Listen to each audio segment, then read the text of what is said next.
چند مفید گھریلو ٹوٹکے۔ پسے مسالے کو محفوظ رکھنے کے لیے، مگر کیسے؟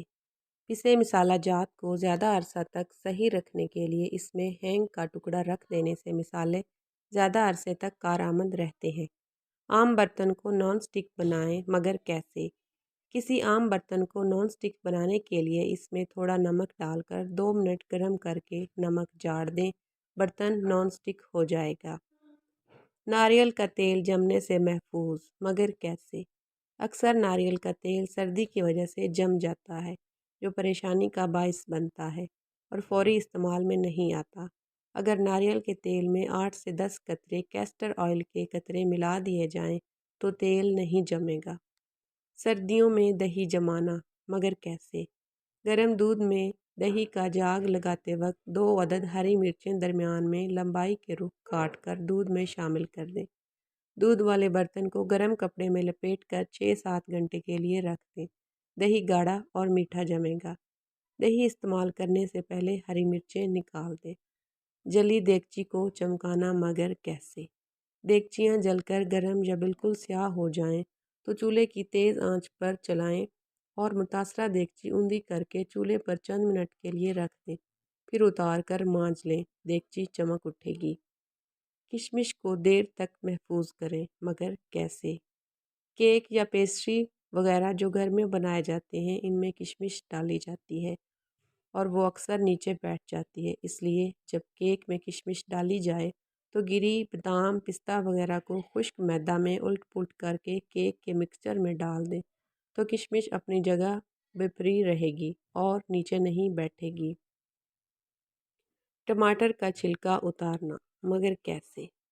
2 گھنٹے فریزر میں ٹماٹر رکھیں، پھر نکال کر تازہ پانی میں ڈالتے ہی نکال کر چھلکا ہاتھوں سے اتار لیں۔ بڑی آسانی سے پورا چھلکا اتر جائے گا اور ثابت ٹماٹر آپ کو مل جائے گا۔ مچھلی کی بو دور کرنا، مگر کیسے؟ مچھلی کے ٹکڑوں پر سرسوں کا تیل اور لہسن لگا کر 1 گھنٹہ رکھ دیں، بو بالکل ختم ہو جائے گی۔ سرخ مرچ کو کیڑا لگنے سے بچائیں، مگر کیسے؟ سرخ مرچ اگر 2 کلو ہو تو اسے پسوا کر سرسوں کا تیل 1 بڑا چمچہ ڈال کر ہاتھوں سے اچھی طرح مسل دیں تو اس کو کبھی بھی کیڑا نہیں لگتا۔ بریانی کے چاولوں کو چپکنے سے بچائیں، مگر کیسے؟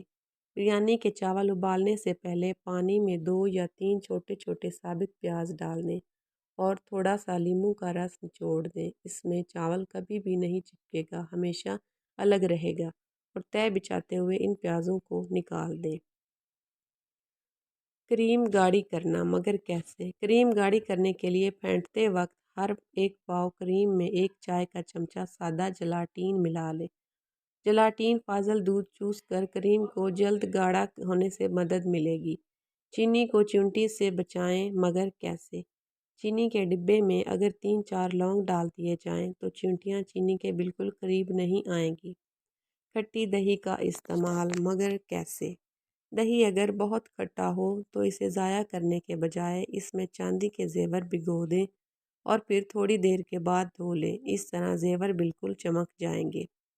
قیمتی اور نازک قسم کی کراکری کو پیک کرتے ہوئے یا الماری میں رکھتے ہوئے ہر 2 پلیٹوں کے درمیان کاغذ رکھیں، اس طرح ان پر نامعلوم خاراشیں نہیں پڑیں گی۔ اگر پریشر کوکر کھولتے ہوئے اس کے اندر کا گرم مواد آپ پر گر جائے یا کہیں سے بھی تھوڑی بہت جلد جل جائے تو آپ صابن کی جاگ اس جگہ پر لگائیں حتیٰ کہ آپ کو سکون محسوس ہونے لگے۔